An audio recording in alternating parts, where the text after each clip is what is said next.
नमस्कार हैप्पी होली। आज के आमी बानाচ্ছি গোলাপ জামুন। এর জন্য কি কি লাগবে? সুজি, চিনি, ঘি, লিকুইড দুধ 1 কাপ গুঁড়ো দুধ আর এটা হচ্ছে গোটা এলাচ। কড়াটা গরম হয়ে গেছে, এর মধ্যে আমি 1 কাপ লিকুইড দুধ দিয়ে দেব।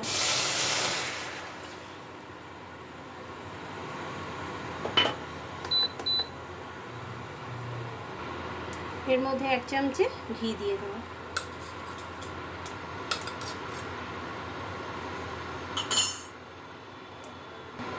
এবার এর মধ্যে আমি এই 10 টাকাওয়ালা দুটো প্যাকেট গুঁড়ো দুধের প্যাকেট এটা কেটে নিয়েছি এই কাপের মধ্যে। তো ওই গুঁড়ো দুধটা আমি এর মধ্যে মিলিয়ে দেব।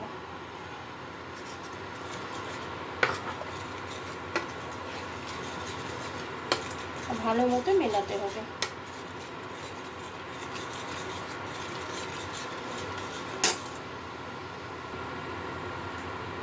এর মধ্যে এখন আমি সুজি দিয়ে দেব।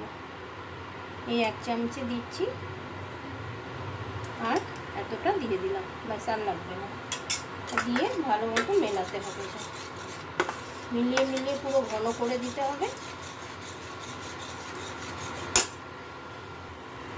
এই যে গোলাপ জামুনের পুরটা দেখুন আমার রেডি হয়ে গেছে, পুরোটা শুকিয়ে গেছে।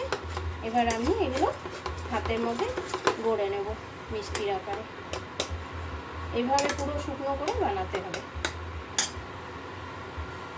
এখন আমি আর একটা কড়াই বসিয়ে নিয়েছি, ওর মধ্যে এই 1 কাপ জল দিয়ে দেব। আর ওর মধ্যে এতটা চিনি, মানে পুরো ভরা না, এতটা চিনি দিয়ে দেব।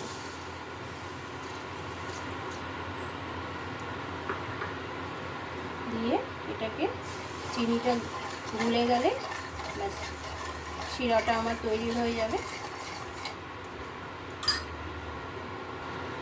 এর মধ্যে এখন আমি এই এলাচ ভেঙে 4টে এলাচ এর মধ্যে দিয়ে দিলাম, যাতে একটু গন্ধ হয়।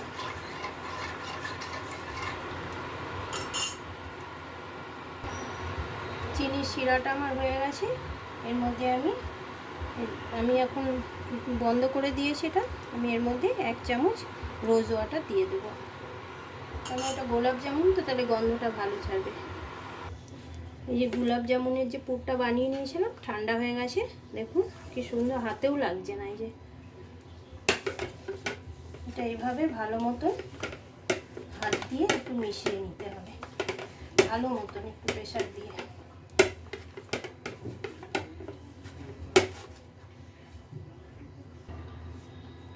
আমি হাতে আর একটু ঘি নিয়ে নিচ্ছি, অল্প একটু, এতটা ঘি নিয়ে নিলাম। এবার এর মধ্যে দিয়ে ভালো মতন মিলিয়ে গোল আকারে পাকিয়ে নেব।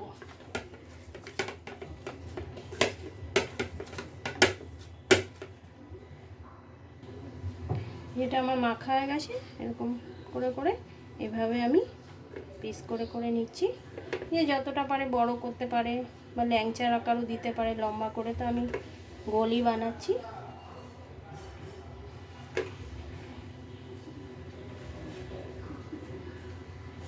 এভাবে করে এভাবে হাতে এইভাবে গোল গোল করে নিতে হবে। যে এরকম লাড্ডুর মতো, কতটা নরম হয়েছে। এইভাবে সবগুলো করে ভেজে নিতে হবে। এই যে কটা গোলাপ জামুন আমার হয়ে গেছে, এবার আমি ভেজে নিচ্ছি। কড়াটা গরম হয়ে গেছে, এর মধ্যে এখন আমি সাদা তেল দিয়ে দেবো। বেশ খানিকটা দিতে হবে, ভালো মতো ভাজবো।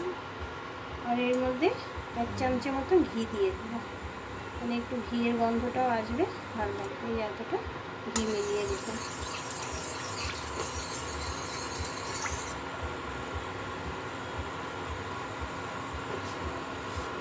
তেলটা আমার গরম হয়ে গেছে।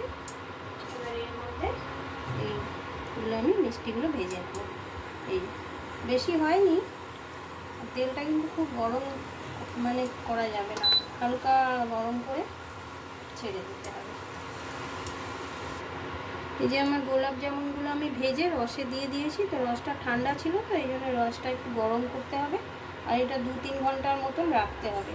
তবে কি ভেতরে রসগুলো ঢুকে যাবে, আর কত বড় বড় হয়ে গেছে। তো এটা 2-3 ঘন্টা পরে সার্ভ করতে পারবো, নরম হয়ে যাবে যখন তখন। আর যদি এটা ভালো লাগে তো একটা লাইক করে দেবেন।